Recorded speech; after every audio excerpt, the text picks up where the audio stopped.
दरवाजे की घंटी बजते ही मेरी नज़र घड़ी की तरफ गई। इस समय कौन हो सकता है? अपने से ही सवाल करते हुए सुरेश दरवाजे की ओर बढ़ा। सामने कुरियर वाला खड़ा था। कुरियर वाले ने एक लिफाफा उसकी ओर बढ़ाया। यह पत्र था सरिता का। दिल की धड़कनें किसी अनहोनी की आशंका में तेज हो गई। खुद को काबू करते हुए पढ़ना शुरू किया। उसमें लिखा था, प्रिय मित्र सुरेश, प्यार, तुम ये पत्र पढ़कर दुखी मत होना। तुम एक सुलझे हुए इंसान हो। आज के सब समय में तुम्हारे जैसा दोस्त मिलना मुश्किल ही नहीं, नामुमकिन भी है। पर मेरे मित्र, ये दुनिया अच्छी नहीं। मैंने बहुत करीब से देखा है इसका असली चेहरा, जो बहुत ही डरावना है। हम जिस समाज का अंग है वह बहुरूपिया है। चेहरे पर चेहरा लगाए फिरते हैं। यहाँ पर जीवन के इन 25 सालों में सिर्फ परेशानी ही देखी है। मैं किसी से क्या शिकायत करूं? मेरे तो अपने माता पिता ने ही मुझे ठुकरा दिया। सबने मुझे दोष दिया और कदम कदम पर मेरा मजाक बनाया। ये कहानी तब शुरू हुई जब मैं लगभग 2 साल का था।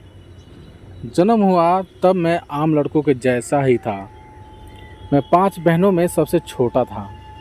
मेरी बहनें खेल खेल में मुझे लड़कियों के जैसे तैयार कर देती थीं। मेरा लड़की के जैसे श्रृंगार करके वे सब खूब खुश होती थीं। लेकिन धीरे धीरे मुझे लड़कियों के जैसे रहना अच्छा लगने लगा। मुझे भी सिर्फ लड़कियों के खेल ही समझ आते थे। बड़ा होने पर हर लड़की बहन जैसी लगने लगी। इसके विपरीत लड़कों की तरफ मैं आकर्षित होने लगा। हर समय महसूस करता कि मेरा उपहास बन रहा है। सब मुझे छक्का या गे बोलते, पर मैं खुद को एक लड़की ही मानने लगा था।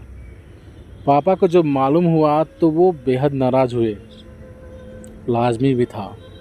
लोग बेटा होने की दुआ मांगते हैं और मैं बेटी बनने की तैयारी कर रहा था।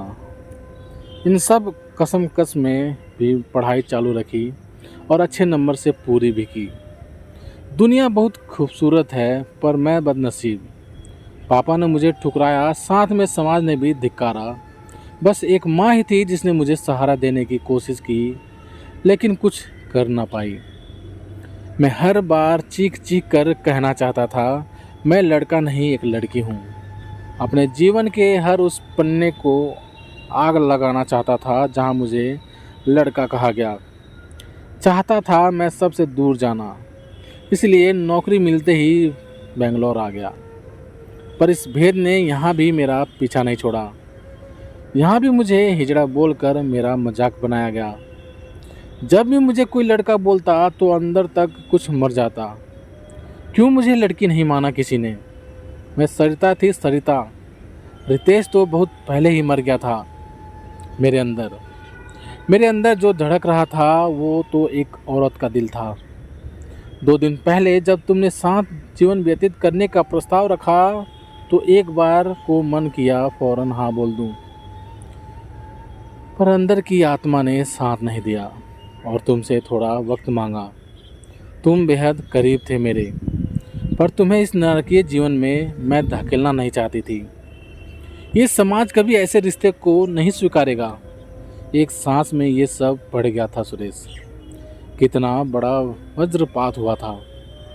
फिर भी आगे पढ़ना जारी रखा। कहते हैं मर्द को दर्द नहीं होता, पर मुझे होता था। जब तक लड़की के वस्त्र नहीं धारण किए थे तब तक रोज़ मरती थी, पर अपाहिज बनकर नहीं जीना चाहती थी। हर समय एक ही चाह कि कोई मुझे आंटी, भाभी, दीदी या माँ बोले।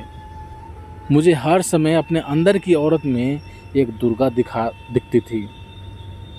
हर समय एक ही चाह थी कि कोई तो हो अपना जो मुझे संभाले। अधूरी सी चाह होने लगी थी माँ बनने की। कितनी बदनसीब हैं वो माएँ जो पैदा होने से पहले या बाद में लड़की को मार देती हैं। लड़के की चाह में भगवान के न्याय पर भी हंसी आती है मुझे। कहीं तो माँ के सीने में ममता नहीं दी और मुझे औरत का दिल देकर जन्म दिया। हर समय बस ठोकर ही मिली। सुरेश, तुम्हारा और मेरा रिश्ता बहुत खास है।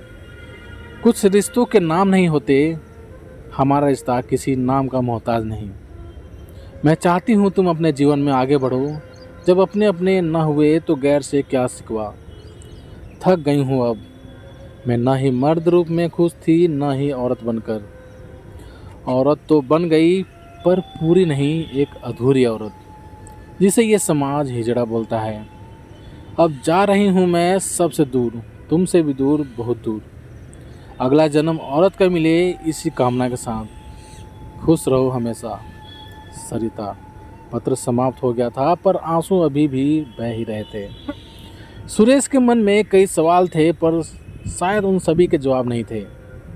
उसने एक अच्छा दोस्त और एक अच्छा इंसान खो दिया था। आज सरिता के लिए सुरेश के मन में इज्जत और भी बढ़ गई थी।